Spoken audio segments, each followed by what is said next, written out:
믿습니다.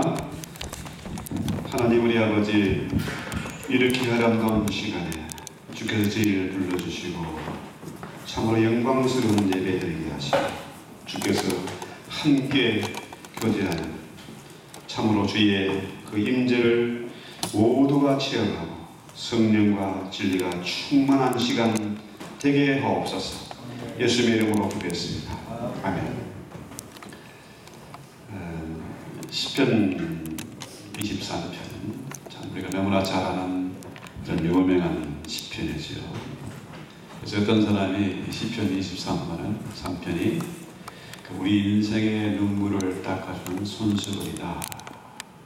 또 어떤 사람은 이 시편 23편이 가난한 자를 풍성에 만드는 그런 기도 노래다. 또 슬픔에 쌓인 자를 기쁨의 장으로 가득 채우는 그런 노래다 했습니다. 자, 우리가 너무나 잘 아는 시편 23편이기 때문에 오늘은 특별히 하나님의 식탁, 하나님께서 내게 상을, 잔치상을 베풀어 주셨다. 이 부분을 한번 살펴봅니다. 여러분 식사 초대 받아서 많이 가보셨지요? 친구나 친척이나 또 여러 사람들로부터 식사 초대를 받아본 적이 있습니다.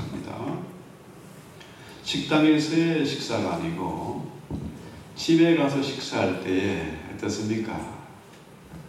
참 주인이 정성껏 음식을 준비하고 집안을 깨끗이 청소하고 또 잘 차려진 음식을 대할 때에 기분이 좋고 해피하고 또 그 자신을 초대한 사람과 친교가 이루어져 더 가까워지게 되죠.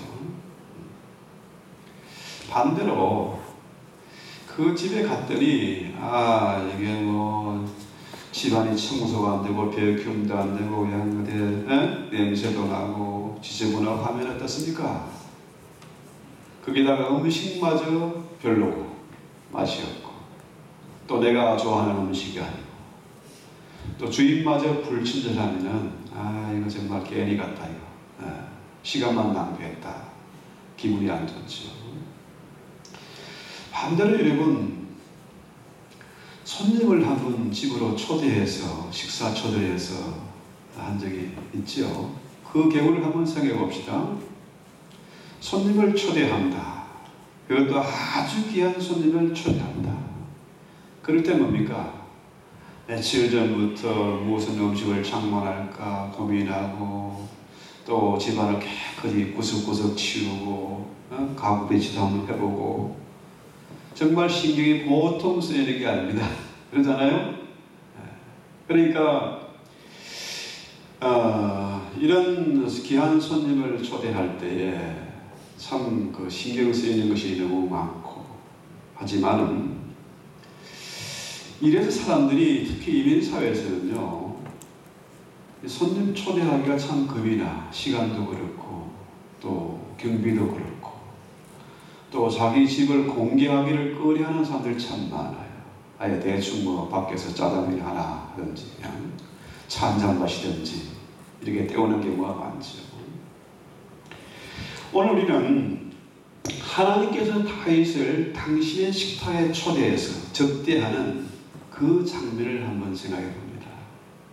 여러분, 오늘 이 다윗의 식탁, 하나님께서 베풀어 주신 이 다윗의 식탁은 평생에 경험해 보지 못한 너무나 귀하고 아름답고 행복한 식탁입니다. 우리 다 같이 우리 다윗의 그 식탁에 하나님과 함께하는 이 식탁에 같이 한번 찾아가서 그 만족과 기쁨, 행복을 누릴 수 있기를 바랍니다. 자, 오늘 5절에 보면은 주께서 내 원수의 목전에서 내게 상을 차려주시고 했어요. 하나님께서 초대하는 식탁 같이 참여하는데 지금은 어떤 때입니까? 사방의 원수들이 나를 에워싸고 있어. 이 장면은 뭐예요? 전쟁입니다. 전쟁. 전쟁 중에 보초를 쓰고 긴장하고 준비를 하고 해야 되는데 하나님은 다윗을 지금 뭡니까? 전쟁 중에 잔치상을 벌이고 있는 겁니다. 야, 너 너무 고민하고 너무 두려워하고 낙심하지 말고 나와 함께 잔치하자. 그렇죠? 사방의 원수들이 보는 그 목전에서 지금 잔치를 하는 겁니다. 어디에도 내 편이 보이지 않고 앞이 보이지 않고 완전 절망이잖아요. 그런데 하필이면 하나님은 그때에 다윗을 식탁으로 초대했는데 그 식탁이 너무나 풍성하고 아름다운 식탁이에요. 그렇죠? 자, 우리 이 장면을 한번 상상해서 그 장면을 한번 그려봅시다. 어떤 생각이 드십니까? 자, 사방의 원수들이 자기를 다윗을 지금 째려보고 있습니다. 그런데 하나님께서 잔치를 다윗과 함께 베푸셨다. 거꾸로 한번 생각해 보면은 원수들이 나를 지금 보고 있다. 둘러싸고 있습니다. 그렇다면 나도 역시 뭡니까? 나를 에워싸고 나를 째려보고 있는 그 원수들을 나도 볼 수 있습니다. 그렇잖아요? 그러면은 저 원수들에 비해서 다윗은 한 점도 안 되는 하찮은 존재입니다. 아이들 말로 한 주먹거리도 안 돼. 그런데 그 많은 원수들이 한 주먹거리도 안 되는 이 다윗을 어쩌지 못해요. 나도 원수들을 보고 있고 원수들은 나를 보고 있습니다. 그런데 원수들이 꼼짝 못하고 그것을 지켜보고 있어요. 이것은 뭐예요? 하나님께서 다윗과 함께 저 원수들을 약 올리는 거죠. 완전히 약호를 죽이는 겁니다. 그렇죠? 저들이 지금 다윗을 둘러싸고서도 어쩌지 못하는 것은 뭡니까? 하나님이 그 식당의 호스트예요. 다윗은 게스트입니다. 하나님이 함께 하시니까 어쩔 수가 없고 야간 빡빡 오르고 지금 이를 부덕부덕 갈면서 증오심을 불태우고 있습니다. 어쩔 방법이 없어요. 자, 지금 한번 우리 원수가 누군가? 원수는 누굽니까? 원수는 물론 마귀이죠. 사단이죠. 그런데 그 사단이 지금 어디 있습니까? 보이지 않아요. 자, 원수는 누가 원수입니까? 뭔데 사람은 원수가 아니에요. 나와 이해관계 없는 사람은 나의 원수가 아닙니다. 그렇죠? 원수는 가장 가까이 있어.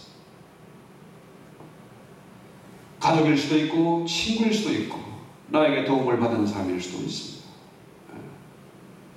내 영적인 신앙생활에 하나님과의 교제에 가장 방해가 되는 건 뭡니까? 가장 가까운 사람들. 나를 모르는 사람은 원수가 아니죠. 그런데 더욱 놀라운 장면은 뭡니까? 기름을 내 머리에 바르셨어요. 기름을 내 머리에 부으셨다. 그렇죠? 하나님께서 다윗의 머리에 기름을 발라주십니다. 그렇죠? 고대 건동의 풍습에서는 손님이 찾아왔을 때 손님을 초대해서 기름을 바르는 것은 뭡니까? 최고로 그를 귀하게 여기고 높여준다. 그런 뜻이에요. 하나님께서 그 하찮은 다윗 한 사람을 쫓기는 다윗을 불러서 그 머리에 기름을 바르신다. 최고의 대접을 하는 겁니다. 와, 상상만 해도 참 황홀하고 감격스럽지 않습니까? 하나님이 친히 다윗의 머리에 기름을 바르셨다. 그렇죠? 우리는 이 세상을 살면서 어디에서도 이런 대접을 받아본 적이 없습니다. 그렇잖아요? 사람들은요, 같이 식사를 하면서도 계산기를 두드리고 이해득실을 따지고 그렇잖아요? 그런데 하나님이 이 다윗에게 이런 대접을 하신다. 그렇죠? 너무 기분이 좋죠. 어깨가 들썩이죠. 지금 이 자리에 우리의 이 예배는 하나님과 함께하는 잔치고 하나님이 베푸신 식탁이에요. 한 주간 동안 얼마나 힘들어요. 사람들에게 상처받고 때로 조롱을 당하기도 하고 핍박을 당하기도 하고, 그런데 하나님 우리를 불러서 지금 잔치를 베푸신 거예요. 원수들이 나를 에워싸고 나를 노려보고 있고, 저들도 나도 또한 저들을 볼 수 있는 그런 위치인데 하나님께서 나의 이런 최상의 잔치를 베푸시고 최고의 극진한 대접을 하신다. 그렇죠? 얼마나 참 놀랍고 감격스러운 장면입니까? 자, 이 장면은 예수님이 최후의 만찬, 여러분 잘 그 장면은 그림이 워낙 많으니까 다빈치의 그림이 있으니까 그림이 잘 그려지잖아요. 예수님이 호스트가 되고 제자들을 게스트로 초대해서 직접 잔치를 배설하시고 대접하고 있는 그런 장면이죠. 자, 그 자리에 수건도 있고 대야도 있고 물도 있는데 아무도 손님의 발을 씻겨주는 사람이 없어요. 누가 그냐? 저 하찮은 일, 말도 안 하는 일을 누가 할 것이냐? 아무도 안 나왔어요. 그런데 예수님이 친히 겉옷을 벗고 허리에 수건을 두르고 종이 돼서 제자들의 발을 씻겨주세요. 바로 이 시편 23편의 장면과 정말 기가 막히게 어부립이 되지 않습니까? 자, 예수님이 십자가를 앞두고 6월절에 잔치를 하십니다. 예수님이 친히 호스트가 돼서 제자들에게 잔치상을 배설하시고 떡과 고기를 나누어 주는 거죠. 사실은 뭡니까? 예수님 자신의 살과 피를 제자들에게 나눠주는 겁니다. 아무리 우리가 이 세상에서 친한 친구가 아무리 존귀한 사람이라 할지라도 어떻게 내 살과 피를 나누어 줄 수가 있습니까? 그런 대접은 없습니다. 어디도 찾아볼 수가 없습니다. 근데 우리 예수님은 하나님이면서 십자가의 죽음을 앞두고서도 친히 종이 돼서 제자들의 발을 씻기시고 자신의 살과 피를 나누어 주신다. 상상만 해도 너무 기분이 좋고 감격하고 행복하지 않습니까? 오늘 우리의 예배가 바로 그런 예배입니다. 지금 아무리 원수들이 우리가 에워싸 있고 절망적인 상황이라 할지라도 뭡니까? 이 6월절 만찬은 슬프고 우울하고 절망적인 그런 만찬이 아니라 사실은 뭐예요? 승리의 만찬입니다. 이스라엘이 애국에서 나올 때 먼저 뭘 하고 나왔습니까? 6월절을 지키고 나왔습니다. 긴박한 상황입니다. 쫓기는 상황입니다. 저들은 엄청난 군대가 있고 이스라엘은 노예들에 불과합니다. 그런데 하나님 먼저 뭘 하게 하세요? 잔치하게 하세요. 자신이 친히 6월절 향이 되어져서 이스라엘을 먹이시고 또 앞으로 닥칠 모든 일들을 책임지겠다. 내가 너희의 목자야. 나의 의로운 지팡이가 너희를 가장 안전하게 지켜주고 인도할 거야. 그래서 그런 긴박한 상황에서 먼저 잔치를 하는 겁니다. 여러분, 창세기 3장 15절에 여인의 후손이 뱀의 머리를 부수었다. 우리가 보기 원수들이 아무리 강해 보이고 강력하고 악독해 보인다 할지라도 그 원수는 뭡니까? 이미 머리가 깨졌어요. 아무것도 아니라는 겁니다. 헛것이 별거 아닙니다. 그래서 겁내지 말고 먼저 승리가 보장된 싸움을 싸우는 겁니다. 그렇죠? 실제로 이스라엘이 유월절을 지키고 나니까 하나님이 그들을 이끌어내서 목자가 돼서 바로의 군대를 완벽하게 수장시키고 이스라엘을 홍해를 마른 땅같이 건너게 하셨잖아요. 이 유월절 만찬은 바로 뭡니까? 오늘 우리가 하는 성만찬이에요. 우리가 성차적을 행하면서 예수의 살과 피만 생각하고 십자가만 바라보고 우울하고 슬퍼하고 할 일이 아니라 사실은 뭡니까? 유월절 만찬은 승리의 만찬, 감격과 기쁨 있고 영광스러운 그런 만찬이잖아요. 그렇죠? 우리가 이 험한 세상을 살면서 특히 이민사회에서 늘 참 스트레스가 많고 피곤하고 바쁘고 시달리면서도 우리가 이런 예배를 드리고 잔치를 할 수 있는 것은 이미 이 싸움, 승리가 보장된 싸움, 뱀의 머리는 부수어졌고 우리가 저들을 조금 더 두려워할 필요가 없다는 겁니다. 그래서요, 여러분, 제가 지난 수요일 날 그런 얘기를 했는데요. 누가복음 24장에 나오는 장면이죠. 예수님이 십자가에 달려 죽으시고 부활하셨습니다. 부활하시고 난 다음에 가장 중요한 일이 뭡니까? 예수님이 해야 될 일이 뭘까요? 그분이 다시 나타나야 돼. 그렇죠? 내가 정말로 부활했다는 사실을 증명해 보여야 되지 않습니까? 그렇잖아요. 말로 부활했다 그리고 안 나타나면 그건 사기지, 거짓말이지, 아무도 믿을 수가 없어요. 그래서 부활하신 예수님이 다시 나타났습니다. 제자들에게도 나타나시고 120문들에게도 나타나시고 500명 넘는 그런 형제들에게도 일시 한꺼번에 나타나시고 나타나셨어요. 근데 문제는 뭐예요? 자, 여러분, 흔히들 그런 얘기 하지 않습니까? 사람이 죽기 전에 정을 뗀다. 정을 뗀다. 정을 떼고 죽습니다. 왜? 여러분, 죽은 사람 자꾸 꿈에 나타나는 기분 좋습니까? 왠지 찜찜하고 불안하고 기분 더럽죠. 아무리 사랑하는 사람도 돌아가신 할아버지 할머니가 꿈속에 자꾸 나타나고.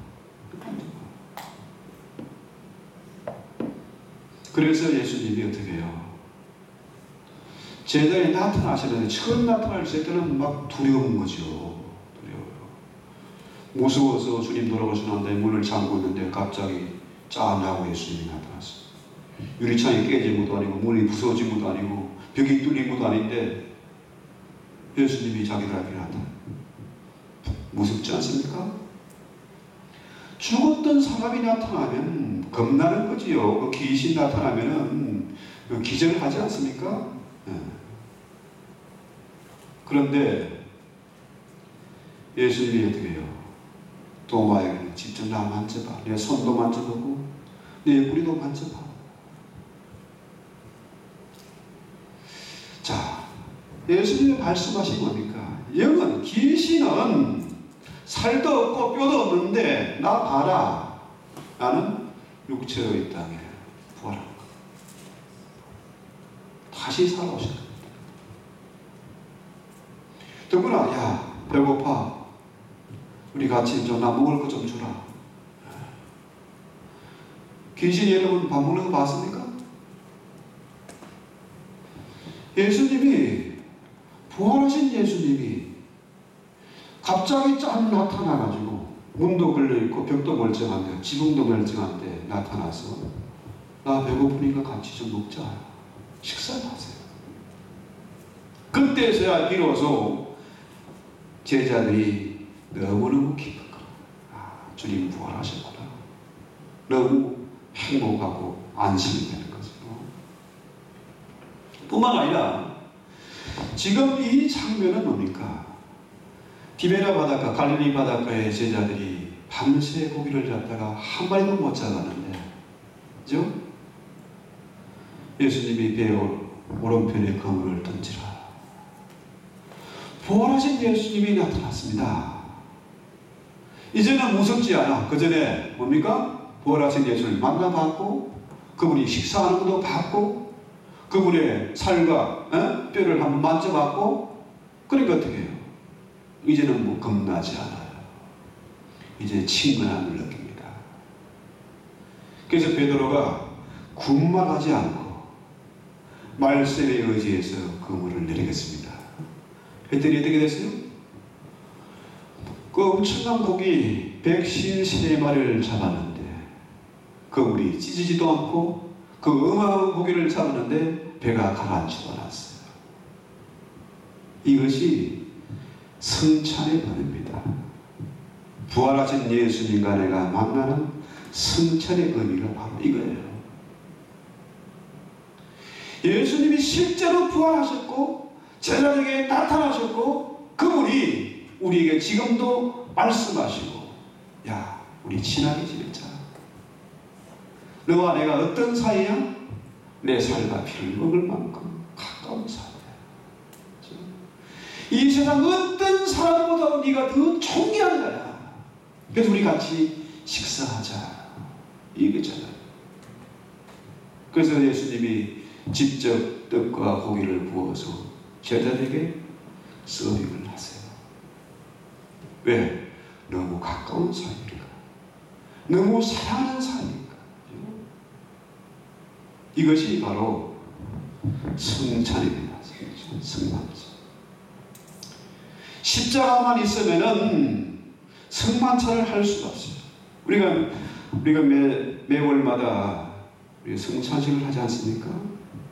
승찬식 하는데 이 빵은 완전히 썩은 빵이고 곰팡이 피고 냄새나고 이 포도주는 말이죠 썩어가지고 도저히 마실 수 없어요. 예수님 만약에 부활이 없었다면 성만찬을 할 필요가 없습니다. 아무 의미가 없는 거예요. 그래서 십자가와 부활이 성만찬과 연결되는 겁니다. 그래서 그 살과 피를 먹고 마시면서 예수와 새로운 생명의 연합, 생명의 교제가 이루어지는 겁니다. 얼마나 가까운 사이입니까? 얼마나 사랑하는 사이입니까? 그렇죠? 여러분 자꾸 계시록을 앞으로 되어질 일만 생각하는데요. 예수의 재림. 예수님이 부활하셨잖아요. 제자들에게 나타났습니다. 재림했어요.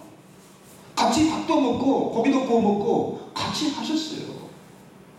이미 재림하지 않았습니까? 제가 지금 뻥치고 있습니까? 아니잖아요. 예수의 살과 피를 먹고 마시는 승만찬을 통해서 주님 확실하게 부활하셨고 확실하게 재림하셨구나. 그분이 먼데 계시는 것이 아니라 지금 나와 함께 계시구나. 그래서 우리가 승천을 하고 예배를 드리는 거 아닙니까?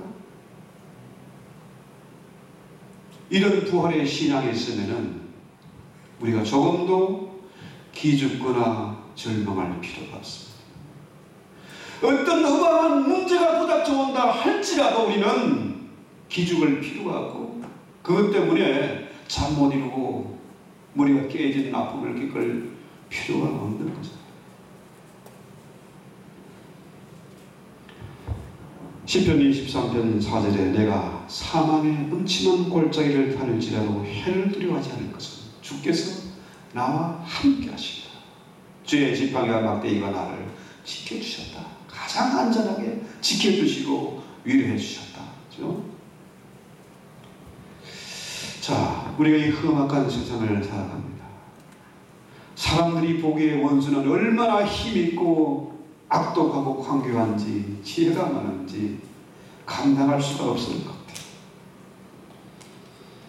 그런데 우리는 다 양 같아서. 양의 특징이 뭐예요? 양은 미련해요. 우리 사람들이요 똑똑하다고 폼 잡지만은 우리는 양 같은 자들. 바이서 거기서 우리는 다 양 같다. 그러니까 자꾸 뭡니까? 속아 넘어가요. 사기당하고 또 당하고 또 넘어지고. 왜 그렇습니까? 우리가 영적으로 다 양같은 존재. 양에게 뭡니까? 뿔도 없고 방어 무기도 없어요. 도망가려면 양이 다리가 짧아가지고 도망가고 뛰다가는 넘어지고 죽고 말죠. 목자가 양이 사는 길은 뭡니까? 목자가 없으면 살 수가 없어요. 어디로 가야 될지도 모릅니다. 그렇죠? 우리 인생길이 어디로 가야 할지, 누구를 만나야 할지, 어디에 어떤 장애가 부릴지 모르잖아요. 사방에 적들이고 사방에 지혜가 깔리는 것 같은 그런 인생길을 걸어가지 않습니까? 마치 우리의 인생이 사망의 음침한 골짜기를 지나는 것 같아요. 그런데요, 그런 두려움과 긴장 속에서도 조금도 우리가 걱정하지 말 것은 뭡니까? 오늘 다윗처럼 하나님의 식탁에 초대를 받았으니까 먼저 잔치하는 겁니다. 먼저 예배하는 겁니다. 왜? 승리가 보장된 싸움이니까. 하나님이 나의 목자가 되시고 나의 호스트가 되시고 나는 그 잔치에 참여한 자인데 얼마나 존귀한 자인지. 그분이 내 머리에 기름을 발라주시고 내 더러운 발도 씻겨주시고 내 눈물도 닦아주시는데 두려워하거나 불안해할 이유가 없지 않습니까? 이번 생각에 지금 우리가 사망의 음침한 골짜기를 통과하는 것 같습니까? 그런데요, 그렇게 아파하고 고통스럽고 절망하고 울부짖던 그 시간들 돌아보면 너무 많지 않습니까? 인생의 고비고비 순간순간입니다. 하지만요, 돌이켜보니까 그때 왜 그랬지? 시간이 지나면 다 해결되는 것인데 그때 왜 내가 그렇게 바보처럼 그렇게 굴었지? 화내고 짜증내고 부수고 왜 그랬을까? 우리가 십자가와 부활을 믿는다고 하면 조금 더 우리가 컴다운하고 릴렉스하고 잔치할 수 있는 여유와 배짱을 부려야 된다는 거죠. 그래서요, 초대교회 성도들은요, 그 초대교회 사도들이 전한 메시지도 복음의 본질은 뭐예요? 십자가와 부활입니다. 잘 먹고 잘 살고 뭐 병 고치고 성공하고 이게 아니잖아요. 복음의 본질은 십자가와 부활입니다. 문제는 그분이 나와 늘 함께 식사하는 사이야. 내가 그분의 식사 시중을 들고 그분이 내 식사 시중을 들고 나와 겸상해서 같이 교제하는 사이야. 이거예요. 그래서 초대의 교인들은 이 십자가 부활 성만찬을 하면서 무덤 속에 들어가서 성만찬을 하면서 그들은 힘을 얻고 은혜를 받고 복음을, 십자가 부활의 복음을 전했던 것입니다. 그래서 고린도전서 11장 23절에 이것은 너희를 위하여 내 몸이니 이것을 위하여 나를 기념하라. 이 잔은 내 피로 세운 새 언약이니 이것을 행하여 마실 때마다 나를 기념해라. 그렇죠? 그러잖아요. 그래서 이 성만찬이 너무나 중요합니다. 너무 중요합니다. 자, 마지막 6절 한번 보십시다. 6절, 5절에 내 잔이 넘치나, 여기에 내 잔이 넘치나이다. 5절에 이 잔이 넘친다는 건 뭘까요? 이 잔은 뭐 막걸리 아니고 포도주입니다. 포도주. 포도주를 탁 마시면은 피로도 사라지고 힘도 생기고 기분도 좋아지고 마음의 평안을 얻고 그러잖아요. 고대 군동의 풍습을 우리가 생각해 봐야 돼요. 전쟁에 나가서 승리하고 돌아왔을 때 장수와 병사들에게 왕이 직접 뭡니까? 잔치를 베풉니다. 또 왕이 일일이 그 많은 군사들에게 잔을 따라줄 수는 없지만 왕이 직접 뭡니까? 포도주를 따라주는 거예요. 장수예요. 그 잔이 철철 넘치는 잔이에요. 우리가 성찬 쓸 때 마시는 요만한 잔이 아니고 큰 잔에 넘치도록 부어주는 거죠.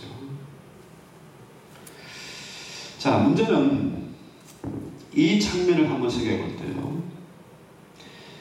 전쟁에서 승리하고 돌아와서 잔치를 하는데 왕이 잔치를 베풀고 왕이 잔을 부어주는데 거기에는 뭡니까? 전쟁에서 포로로 잡아온 그 군인들을 보는 앞에서 그 잔치를 하는 거예요. 참 상상해 보십시다. 원수들이 지금 다 전쟁에 패해가지고 포로로 잡혀서 지금 묶여있고 지금 초라하게 지금 비참한 모습으로 묶여 있습니다. 그런데 승리한 군사들은 어떻게 해요? 왕이 주는 잔치에서 기쁨의 잔을 축배를 들고 있습니다. 원수들이 약오르겠죠. 기죽지요. 그런데 왕과 함께 잔치하는 병사들은 너무 기분 좋고 전리품도 많고 해피한 그런 시간이죠. 이 최고의 식사죠. 그래서 우리의 인생은 그렇습니다. 내 생각에 불안하고 초조하고 원수들이 많은 것 같은데요. 사실은 뭡니까? 이미 주님이 십자가로 승리해서 우리 보기에 겁나고 대단하고 떵떵거리는 것 같은데 사실은 예수님의 포로들입니다. 힘 못 쓰는 자들입니다. 괜히 우리가 아무것도 아닌 것 때문에 겁내고 벌벌 떨고 불안해하는 거죠. 그래서 이 성만찬은 뭡니까? 과거의 문제.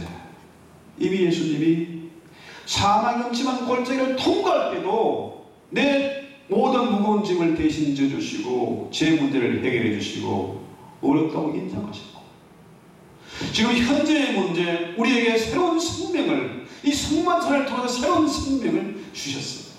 영생을 주신 겁니다.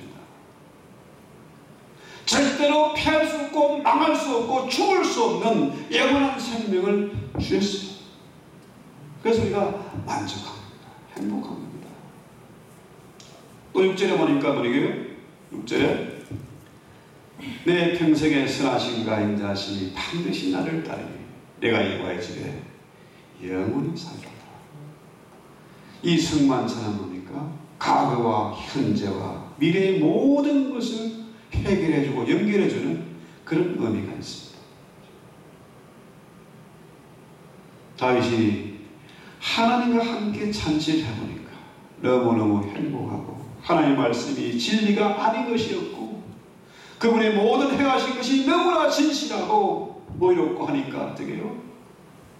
내 평생에 선하신 가인자는 반드시 나와 함께 것을 믿기 때문에 과거를 두고 지금 현재 입장을 생각해보니까 앞으로도 예수님과 영원토록 함께하겠다.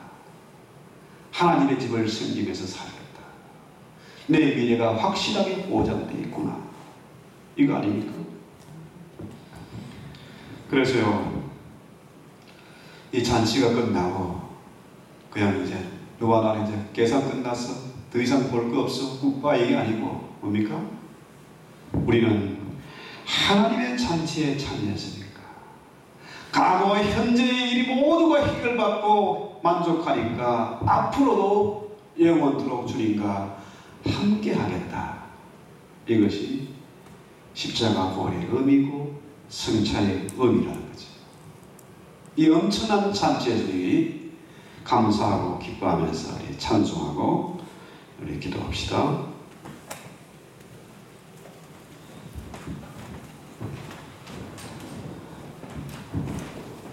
이 568장 하나님이 나의 목자 되시고 나의 잔치를 베풀으시는 귀한 분이시다. 찬송합시다.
시냇가로 인도하시고 사망의 음침한 골짜기를 다닐 때도 조금도 두렵지 않도록 지켜주신 것을 감사합니다.